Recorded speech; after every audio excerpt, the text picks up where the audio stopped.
muitos que passam por essa experiência de quase morte ressuscitam, se assim podemos dizer, voltando com uma nova consciência e postura diante da vida. Mas o que vê e com o que se defronta a pessoa que vive essa situação limite? A professora Noemi Marques dos Santos vivenciou uma experiência de quase morte e ela vai nos contar agora como é que foi isso.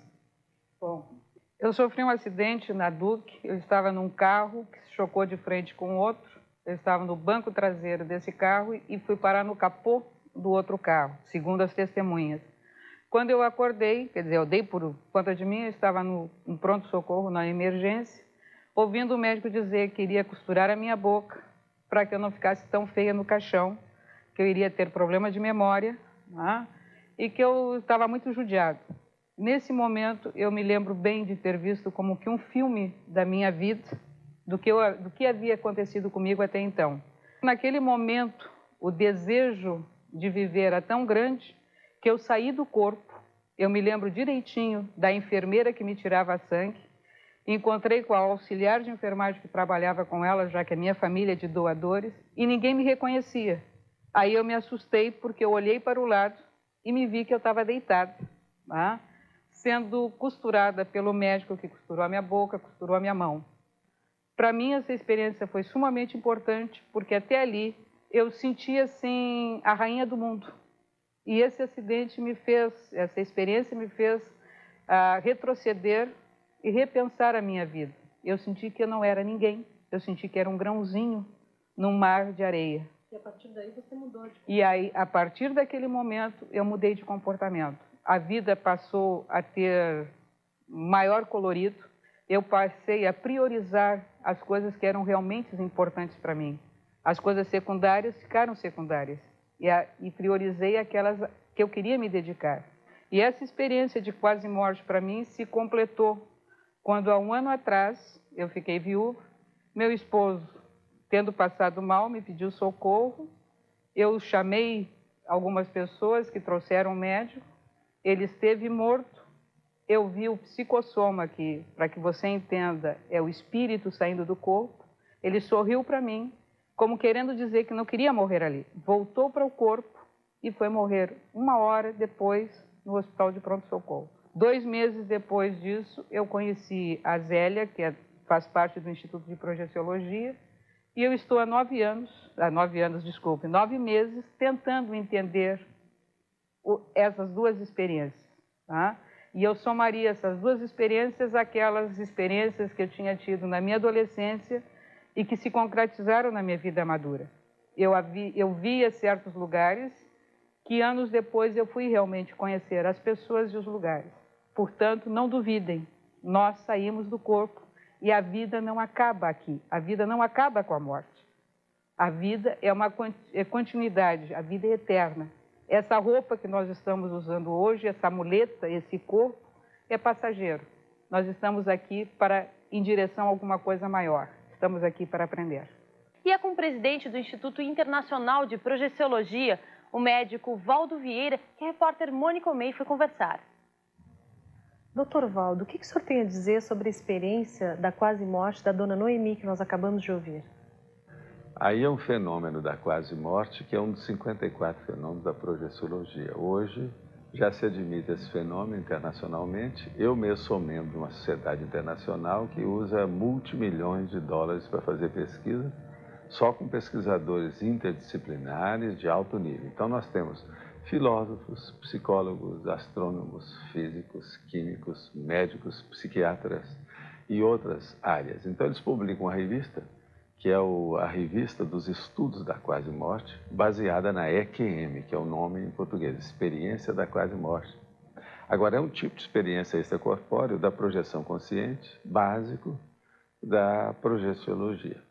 Agora, o que se passa? No caso dela, que eu estava aí vendo e ouvindo o relato, a gente nota que ela passou por vários aspectos desse fenômeno. Um deles é a chamada visão panorâmica, quando então se desdobra à frente da pessoa com uma vivência real, que ela se sente protagonista de todos aqueles episódios, a própria vida dela.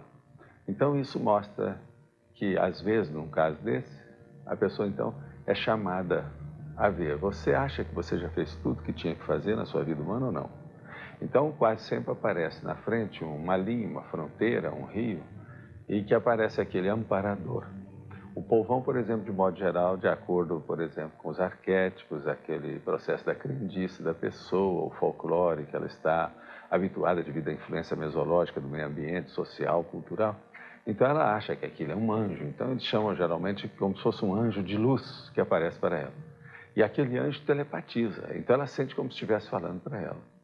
Então ela fala assim, ó, não passa daqui, vê se você quer continuar com a sua vida, você vai lá então para terminar. Então nós chamamos, esse aí tem um nome. O nome disso é Morex, é uma moratória existencial que a pessoa recebe. Foi o que aconteceu com a Noemi. Eu preciso ver o que ela vai fazer, o que ela fez depois disso, para aproveitar, que eles deram aquele complemento. Essa Morex, no caso dela, talvez é porque faltou na programação existencial dela alguma coisa para fazer. O caso da Noemi e de todos esses que passam pela experiência da quase morte patológica, como é um caso desse, que a pessoa entrou no estado de coma e ficou ali várias horas, não é o ideal. O ideal é a pessoa ter toda essa experiência, enfim, arranjar inclusive essa Morex, a moratória existencial, de uma maneira sadia, pela própria influência da própria vontade, com lucidez maior e sem nenhuma conotação doentia, de sofrimento, de trauma, não traumática, através da projeciologia, é isso que nós estamos fazendo. Veja bem, no Instituto Internacional de Projeciologia, hoje, só no Brasil, tem mais de 16 mil pessoas pelos nossos computadores que já fizeram esse curso até dos mais avançados. Então, o nível de absorção ou apreensão de conhecimento aí é enorme. Com isso, a pessoa vai mudar a vida. O caso, por exemplo, da Noemi, uma coisa muito interessante de se ver é a reciclagem da vida dela. Ela estabeleceu uma reperspectivação da vida em alguns meses. Ela viu que tinha que mudar. Quais os benefícios da projeciologia? Melhorar tudo que ela pode fazer na sua vida. Então, ela ficar mais centrada, ela ficar com mais autossuficiência, ela cortar todas as dependências de não ser mais o robô existencial que a maioria das pessoas vive, a chamada massa impensante que não pensa por si. Acabar com as lavagens cerebrais, as dependências assim das coleiras do ego, essas cangas que colocam no pescoço das pessoas, elas não sabem o que se passa. Enfim, ela vai ter mais confiança no seu pulso, vai saber o que deve fazer, vai ter uma presença muito mais marcante, mais madura. Ela fica como um centro de energia, todo mundo começa a procurá-la, entende? É o que deve acontecer, por exemplo, com a Noemi, em pouco tempo, e muita gente, porque a pessoa fica centrada. Ela se torna, então, vamos dizer assim, uma polarização de consciência, entende? Tudo vai bater nela, porque ela está mais lúcida, está mais consciente de tudo aquilo. Agora, a projeção consciente, ela elimina, em primeiro lugar, as fobias e medos. Eu sei que todo mundo tem medo, mas tem aqueles medos básicos que, às vezes, são até piores, essas fobias, porque essa fobia esse pânico que tem hoje, a doença do pânico e outras coisas mais. Tudo isso a pessoa supera. As mini-doenças, essas doenças psicossomáticas, entorses, indisposições, problemas de articulação, processo de úlcera gástrica, colopatia funcional, enxaquecas de alguns tipos, não todos, alguns tipos. Então, tudo isso que seja de processo propriamente psicológico ou de base afetivo-sexual, a pessoa supera tudo com o domínio das energias que ela tem. Interessa você ter vivência lúcida, correta, que ninguém precisa de falar para você, você tem certeza daquilo, ninguém vai fazer sua cabeça. Então, no Instituto, nós falamos justamente isso. Nós informamos, nós não persuadimos ninguém, nem fazemos a cabeça de ninguém. Nós somos contra todo tipo, veja bem, da pessoa acreditar em qualquer coisa ou você tentar convencer alguém. Se alguém tenta convencer alguém, você que está me vendo aí, fuja dessa pessoa, deixa ela para lá. Procure um que não precisa disso, que não vai exigir isso de você, que você é polícia. De cangas, de coleiras do ego, dessa condição de lavagem cerebral, de demagogias de todo tipo, nós estamos até por aqui, ó, de saturação, nessa sociedade patológica. Vamos fugir disso. Vamos ser nós mesmos. Então, veja, o Instituto é justamente isso. Você vai chegar aqui, tem aquela frase que está lá naquele quadro branco aqui, dos nossos cursos. Não acredite em nada, nem em ninguém que falar qualquer coisa para você aqui no Instituto. Experimente, tenha a sua vivência pessoal.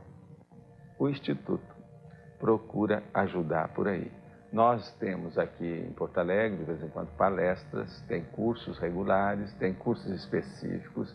Ao todo, nós damos um total no Instituto de 46 tipos de cursos, todos visando a melhoria da consciência, para a pessoa se sentir mais centrada, completa, senhora de si, sem dependências das pessoas, ambientes, sem sacralizações, sem nada disso.